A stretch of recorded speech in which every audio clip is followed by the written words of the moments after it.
concernant le testing des pelvitrocontériens. Le pelvitrocontérien est un groupe musculaire qui présente à décrire 6 muscles. On va se contenter de les citer sans les décrire. Donc on a le piriforme, l'obturateur externe, l'obturateur interne, le jumeau supérieur, le jumeau inférieur, ainsi que le carré fémoral. Les pelvitrocontériens ont tous la même action concernant la rotation latérale, mais ils présentent d'autres composants d'action qui sont la flexion, l'adduction et l'abduction. On va se baser sur cette composante de rotation latérale pour pouvoir les tester dans les différentes positions et différentes cotations.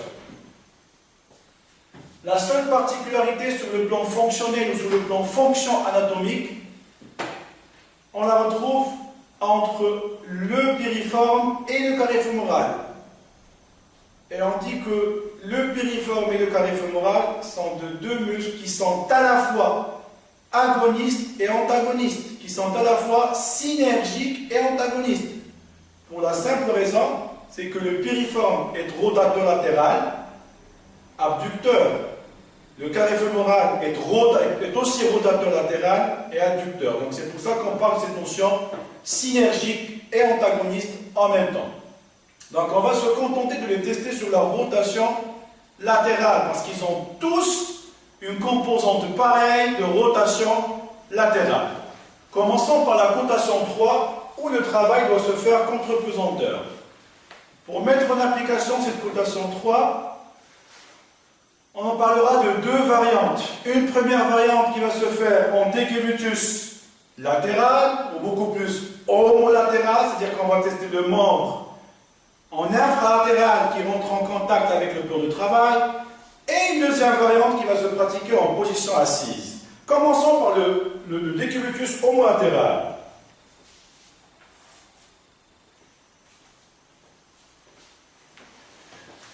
Notre patient sera installé sur un plan de travail en position de décubitus homolatéral ou décubitus latéral. Pourquoi on parle du décubitus homolatéral?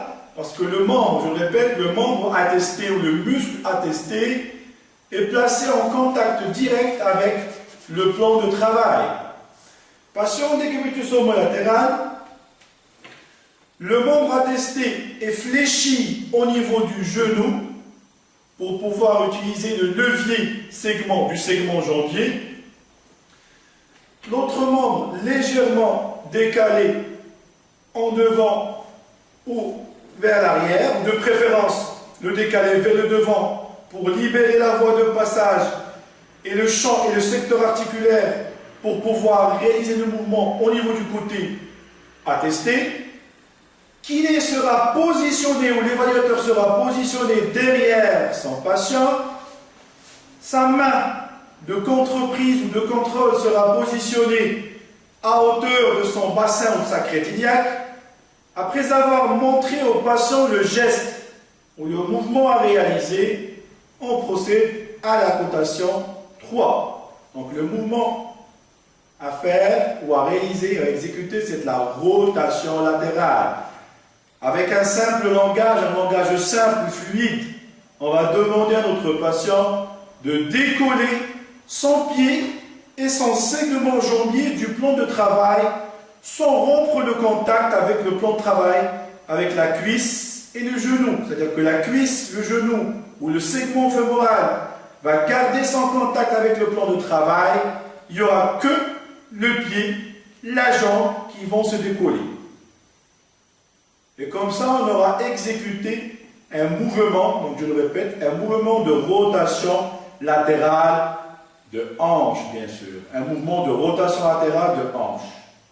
Je répète, patient décubitus homolatéral, membre attesté fléchi au niveau du genou, qui n'est positionné derrière son patient, main de contrôle à hauteur du bassin ou de la crête iliaque opposée, exécution du mouvement de rotation latérale en décollant le segment jambier et le pied, tout en gardant contact avec la cuisse et le genou.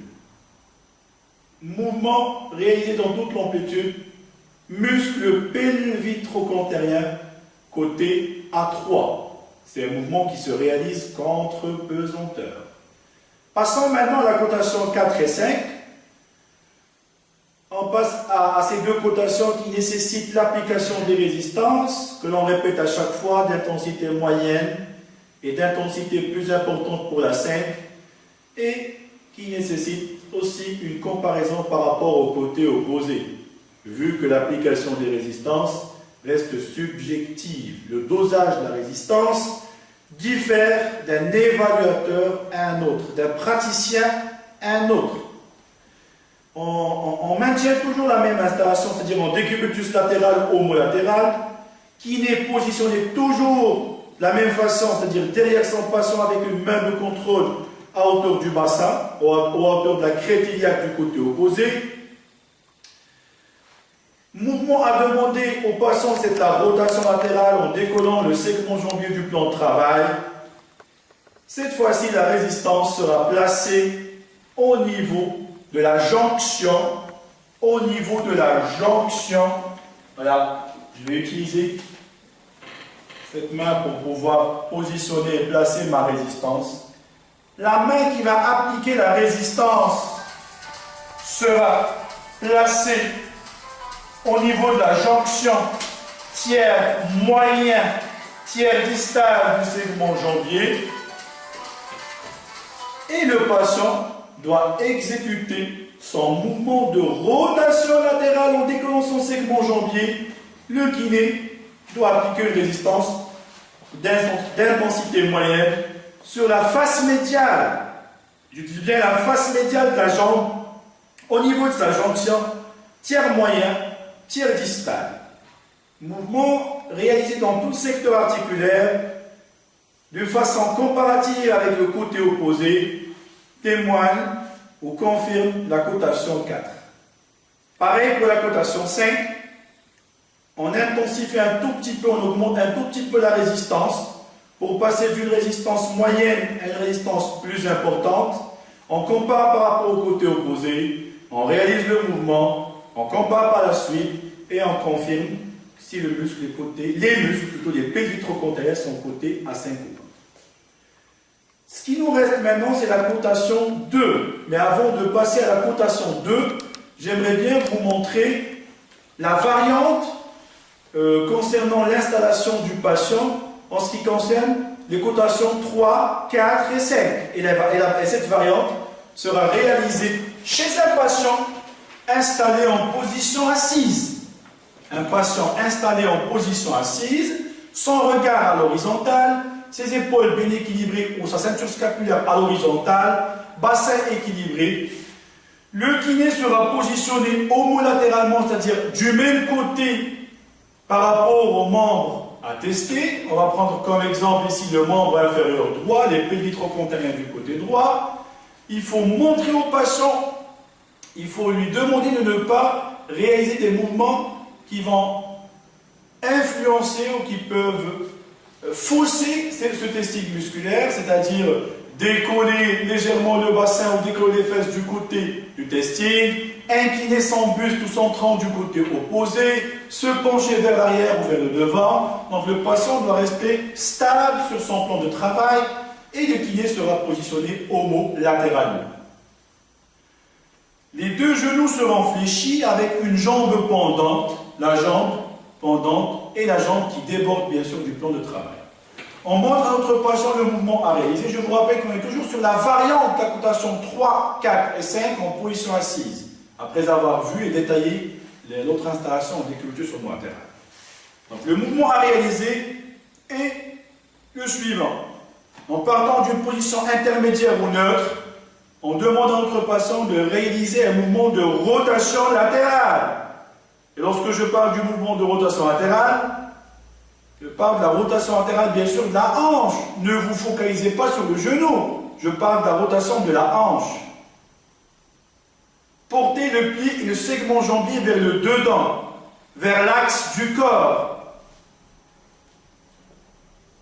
Évitez à ce que le patient décolle sa cuisse lors de la réalisation du mouvement de rotation latérale.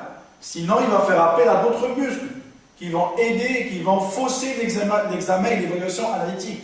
musculaire. Garder la cuisse sur le plan de travail, faire rentrer ou déplacer le pied et les segments jambiers vers le dedans. On est alors sur un mouvement de rotation externe ou rotation latérale de hanche. Donc, mouvement dans tout secteur, muscle côté à 3. Et c'est même valable pour les autres cotations, les cotations qui nécessitent application de résistance, c'est-à-dire la cotation 4 et 5. La résistance du kiné sera placée ou appliquée au même endroit que la technique précédente en décuplus homolatéral, c'est-à-dire la résistance sera placée au niveau de la jonction tiers moyen, tiers distal du segment jambier, toujours en interne et non pas en externe. Si vous résistez en externe, vous allez vous opposer au mouvement de rotation médiale, alors que là, on est sur un mouvement de rotation latérale. Donc, résistance appliquée au niveau de la jonction tiers moyen, tiers distal de la jambe, bien sûr. On réalise le mouvement dans tout le secteur. Le kiné sera positionné cette fois-ci devant son patient et non pas du même côté du membre à tester pour pouvoir résister convenablement. Et puis on compare avec le côté opposé pour la 4. Pour la 5, on augmente la résistance d'un cran, on compare et on peut juger que le muscle est de côté à 4 ou à 5.